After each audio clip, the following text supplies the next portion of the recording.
Bismillahirrahmanirrahim. Assalamualaikum warahmatullahi wabarakatuh. Waalaikumsalam warahmatullahi wabarakatuh. Alhamdulillah, wassalatu wassalamu ala rasulillah wa ala alihi wa ashabihi wa mawalah. Ashhadu an la ilaha illallah wahdahu la syarika lah wa ashhadu anna Muhammadan abduhu wa rasuluh. Amma ba'du. Hadirin jamaah rahimakumullah, kita lanjutkan kajian hadis pada bab taubah. Kita lanjutkan. Allah Ta'ala berfirman berkaitan dengan taubat. A'udzu billahi minasyaitonir rajim. Ya ayyuhalladzina amanu tubu ilallahi taubatan nasuha. Wahai orang-orang yang beriman, bertaubatlah kalian kepada Allah dengan taubat yang sebenar-benarnya taubat, dengan taubatan nasuha, yang mana syarat taubatan nasuha padanya terdapat 3 syarat. Yang pertama adalah berhenti dari kemaksiatan yang dilakukan. Yang kedua, menyesali. Dan yang ketiga, berjanji untuk tidak mengulangi. Di dalam surat At-Tahrim ayat 8 tersebut, Allah Subhanahu wa Ta'ala memerintahkan kepada kita semua hendaklah bertaubat kepada Allah. Taubat yang sudah kita jelaskan pada pertemuan yang lalu adalah kembali. Ini makna dari taubat. Kembali kepada Allah dari kemaksiatan yang telah dilakukan. Berhenti untuk tidak mengulangi serta menyesalinya dan berjanji untuk tidak mengulanginya. Itu adalah taubat dengan sebenar-benarnya taubat. Bahwa taubat itu adalah wajib, karena memang Allah perintahkan secara langsung. Sebagaimana Allah berfirman di dalam surat yang lainnya, Az-Zumar ayat 53. Allah berfirman, "Qul ya ibadiyalladzina asrafu ala anfusihim la taqnatu mir rahmatillah. Innallaha yaghfiruz dzunuba jami'a. Innahu huwal ghafurur rahim." Katakanlah ya Muhammad, ya ibadiyah, wahai hambaku, alladzina asrafu, orang-orang yang telah melampaui batas, ala anfusihim, atas diri mereka sendiri, la taqnatu, janganlah kalian merasa putus asa mir rahmatillah, dari rahmat Allah. Jangan merasa bahwa rahmat Allah telah tertutup karena kemaksiatannya. Tidak. Allah berfirman, la taqnatu min rahmatillah, janganlah kalian berputus asa dari rahmat Allah. Innallaha yaghfiruz dzunuba, sesungguhnya Allah mengampuni dosa-dosa jami'ah, semuanya. Semua dosa akan diampuni oleh Allah Subhanahu wa Ta'ala manakala ia bertaubat dengan taubatan nasuha. Allah akan menerima taubatnya sebanyak apapun kesalahannya, sebesar apapun dosanya. Ketika dia bertaubat kepada Allah, Allah pasti akan menerima taubatnya. Innahu huwal ghafurur rahim. Sesungguhnya Allah Maha Pengampun lagi Maha Penyayang. Allah mengampuni semua dosa-dosa. Ketika dipanjatkan kepada Allah taubat tersebut, berhenti, menyesali dan tidak mengulanginya, Allah pasti menerima taubatnya. Nabi Muhammad sallallahu alaihi wasallam bersabda, Allah Ta'ala berfirman, kata beliau sallallahu alaihi wasallam, ya bani Adam, wahai anak cucu Adam, innaka ma da'awtani wa rajautani. Sungguhnya selama engkau berdoa kepadaku, meminta kepadaku dan berharap hanya kepadaku, kata Allah, ghafartu laka ma kana fika. Aku akan mengampuninya semua dosa-dosa yang ada pada dirimu selama engkau hanya meminta kepadaku, berharap kepadaku, bertaubat kepadaku dari kesalahan dan dosa yang telah dilakukan. Betapa besar rahmat Allah. Dan Allah berfirman, ya bani Adam, wahai anak cucu Adam, lau balaghat dzunubuka ananas samai, seandainya dosamu banyak setinggi langit, saking banyaknya dosanya, saking besarnya, summastaghfartani, kemudian kamu meminta ampun kepadaku, ghafartu laka, aku pasti akan mengampuninya. Jangan berputus asa makanya dari rahmat Allah. Manusia yang berlumuran dosa, yang berlumuran kesalahan, kemudian ia bersimpuh, bertaubat, mengakui akan dosa-dosanya, itu jauh lebih mulia daripada seorang yang ahli ibadah, yang dia merasa dirinya suci dari dosa. Karena tidak ada satupun manusia selain Nabi Shallallahu Alaihi Wasallam yang bersih, terbebas dari dosa dan kesalahan. Tidak ada. Tidak ada. Makanya saya sampaikan, iblis ketika tidak mampu membuat si fulan menjadi orang yang ahli maksiat, ketika iblis tidak mampu membuat si fulan menjadi pendurhaka, ketika iblis tidak mampu menjadikan si fulan menjadi orang yang jahat, maka iblis akan mendorong si fulan menjadi orang yang ahli ibadah, dan ia menjadi ujub dengan ibadahnya.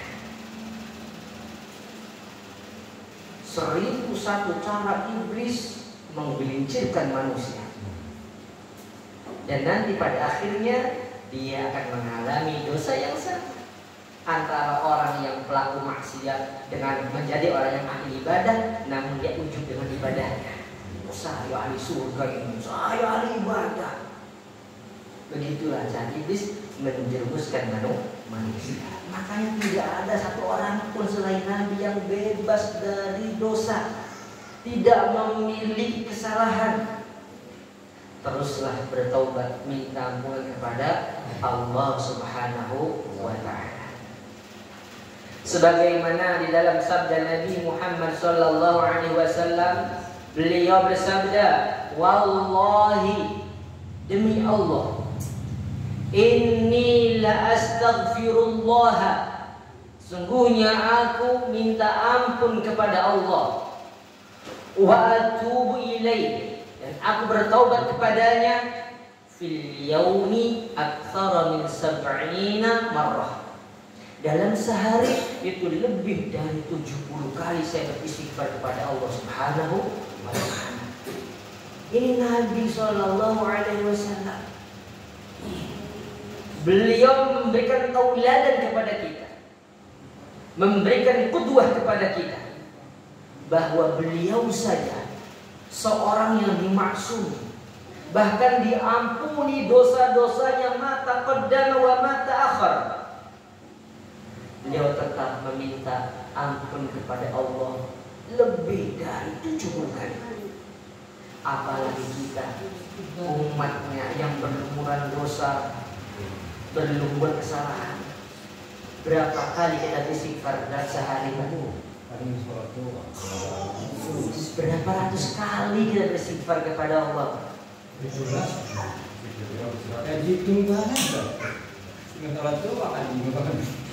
Di dalam riwayat yang lain, Nabi sallallahu alaihi wasallam bersabda, ya ayyuhan nas, wahai manusia, tubu ilallah, bertaubatlah kalian kepada Allah, wastaghfiruh, dan minta ampunlah kepadanya, fa inni atubu fil yaumi, karena sesungguhnya aku dalam sehari itu mi'ata marratin, 100 kali beristighfar dan meminta taubat kepada Allah Subhanahu wa ta'ala. Nabi sallallahu alaihi wasallam. Apalagi kita yang berlumuran dosa. Sedikit sekali kita dalam beristighfar dan meminta ampun. Alasannya apa? Apakah kita merasa tidak punya dosa? Apakah kita merasa tidak punya kesalahan? Nauzubillah min dzalik. Bahwa iblis itu ketika tidak mampu menjadikan seseorang menjadi orang yang jahat, dia akan menjadikan orang tersebut menjadi ahli ibadah yang ujub dengan ibadahnya, dan bisa jadi lupa dengan dosa-dosanya.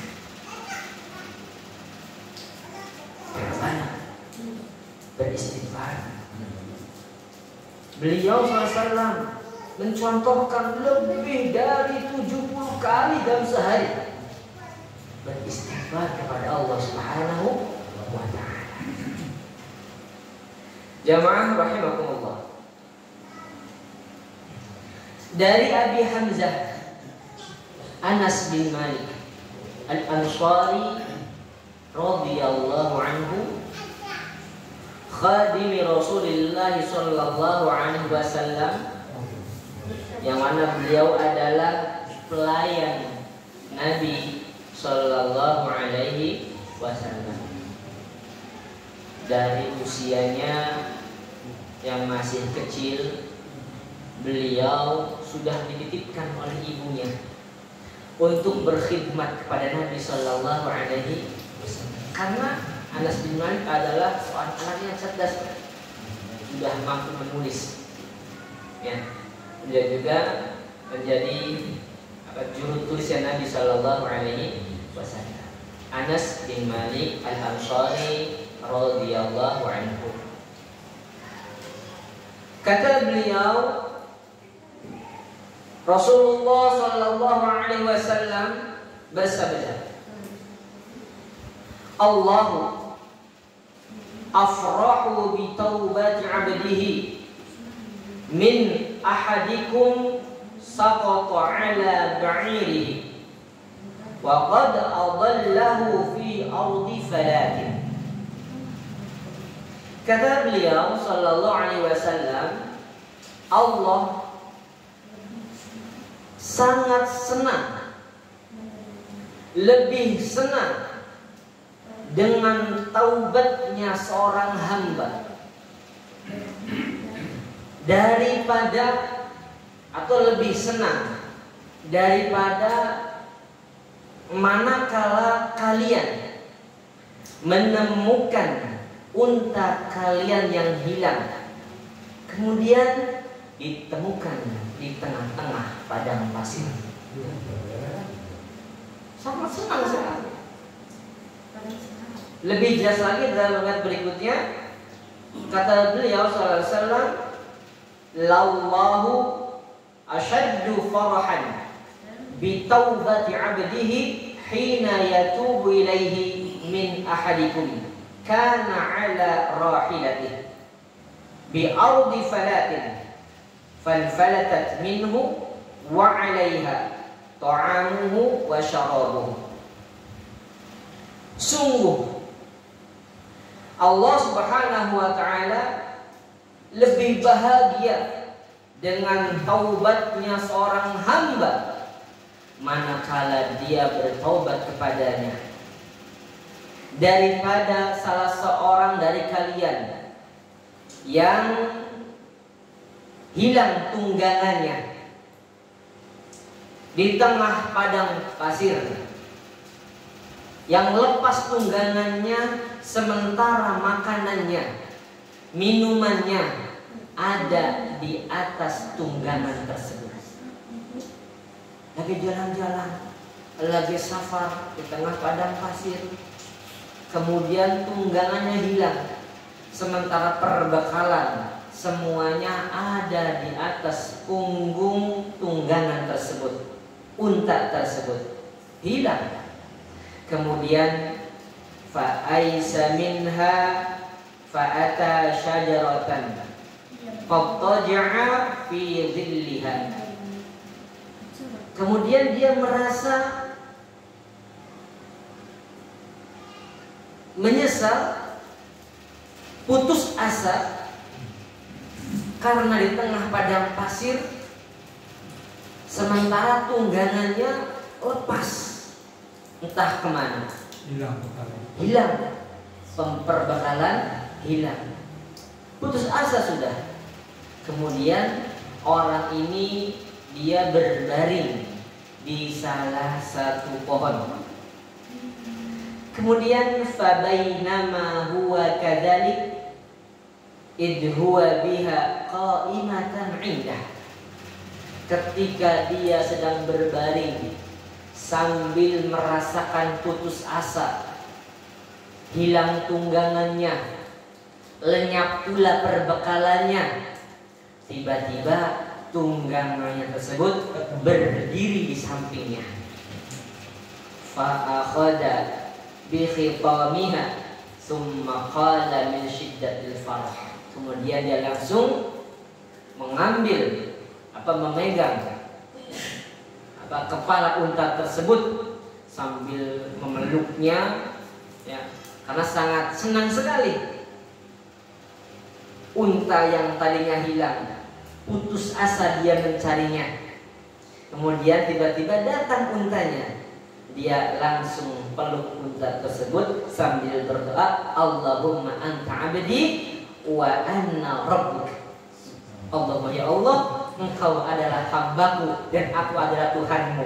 Kebalik, akhto'a min syiddatil farah. Dia salah dalam berdoa, saking apa? Saking senang-senangnya. Iya, buru-buru, saking bahagianya. Ya Allah, Allahumma anta abdi wa anna rabbuk.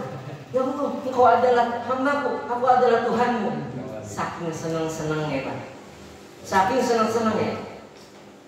Senangnya tersebut lebih senang manakala Allah melihat hambanya bertobat kepadanya. Sementara kita semua berapa kali beristighfar dalam sehari? Mungkin saja kita lupa dengan dosa-dosa kita. Kita lupa bahwa kita adalah manusia, tempatnya salah, ya, tempatnya hilang, tempatnya dosa. Nah, kita lupa dengan dosa-dosa kita. Ya, saya sering kiri sampai mungkin jarang sih, ya Allah hari ini saya sudah melakukan dosa ini, akhirnya mah jarang. Rasanya bersih kabeh ya, suci kabeh. Tanpa disadari, ya inilah. Soalnya lagi sehat sih. Lagi sehat, kamu lagi sakit mah ya Allah, lagi dosa ya, ampunilah ya Allah. Inilah ya keutamaan yang ngaji kan. Ngaji. Jadi ngaji pun duduk pula menggurui sampean kan. Tapi ini adalah forum saling mengingatkan. Forum saling menasehati. Nasihat untuk diri saya pribadi, umumnya untuk sampean kan. Bukan menggurui, bukan. Dari segi ilmuwan mungkin sampean lebih dari saya. Hanya saja di forum ini yang kita saling mengingatkan bahwa kita adalah manusia. Banyak-banyak beristighfar karena kita tempatnya dosa. Hanya Nabi SAW yang sudah diampuni dosa-dosanya oleh Allah Subhanahu wa taala. Nabi hanya beliaulah yang ketika melakukan kesalahan langsung tegur oleh Allah Subhanahu wa taala, diluruskan dari kesalahannya. Selain beliau tidak ada. Kita semua ketika melakukan kesalahan bablas. Berbeda dengan Nabi Shallallahu Alaihi Wasallam. Beliau langsung tegur oleh Allah. Sebagaimana kisah manakala beliau menghiraukan pertanyaan dari Abdullah ibn Ummi Maktum radhiyallahu anhu. Ditegur oleh Allah Subhanahu wa taala, langsung menurunkan surat Abasa wa Tawalla an ja'ahul a'ma ila akhirih. Selain dari beliau, termasuk kita, tempatnya dosa, tempatnya salah. Makanya Allah berfirman, ya ayyuhalladzina amanu tubu ilallah. Hai wong-wong kang pada iman kabeh, bertaubatlah kepada Allah. Bahasanya Pak, Allah di sini, Allah menyeru bukan orang-orang pendosa. Bukan ya ayyuhal fajir, bukan, tapi ya ayyuhalladzina amanu. Wong-wong kang pada iman kabeh. Wong iman gini, kok taubat emang dosa. Manusia. Selain Nabi sallallahu alaihi wasallam, semuanya tempatnya dosa. Tempatnya dosa. Perhatikan, yang Allah seru adalah orang-orang yang beriman. Orang-orang yang beriman. Iya. Apakah dosanya dengan Allah? Apakah dengan sesama manusia? Ya, hendaklah ditaubati. Sementara kalau dosanya berkaitan dengan hakul adam, dikembalikan haknya. Apakah uang, ya, harta ataukah benda, ataukah harga dia itu kehormatannya, dikembalikan, dipulihkan kembali. Minta untuk dihalalkan. Ya. Kemudian di dalam ayat yang lain, surat An-Nur ayat 31, Allah Ta'ala berfirman, wa tubu ilallahi jami'a ayyuhal mu'minun. Bertaubatlah kalian semuanya. Ayyuhal mu'minun, wahai orang-orang yang beriman, la'allakum tuflihun, supaya kalian menjadi orang-orang yang bahagia, yang beruntung dengan taubatnya tersebut. Karena seorang yang beriman, manakala dia bertaubat dengan taubatan nasuha, Allah ampuni dosa-dosanya. Allah ampuni dosa-dosanya. Sudah dia beriman, dengan imannya dia melakukan amal soleh. Namun di tengah perjalanannya itu, yang namanya manusia, disadari atau tidak, terkadang melakukan satu kesalahan, dua kesalahan kepada Allah, maupun kepada sesama manusia. Kekeliruannya inilah yang wajib ditaubati, wajib minta ampun kepada Allah. Begitu Pak. Jadi taubat adalah perintah dari Allah Subhanahu wa taala. Taubat hukumnya wajib. Hukumnya dibahas secara panjang lebar di dalam syariat Islam. Begini cara taubat. Berbeda dengan agama yang lainnya. Ada yang taubatnya dengan membayar uang. Tapi ada juga ya salah satu kelompok ya yang organisasi yang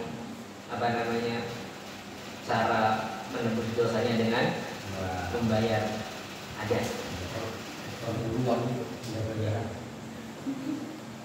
pengakuan dosa namanya, pengakuan dosa.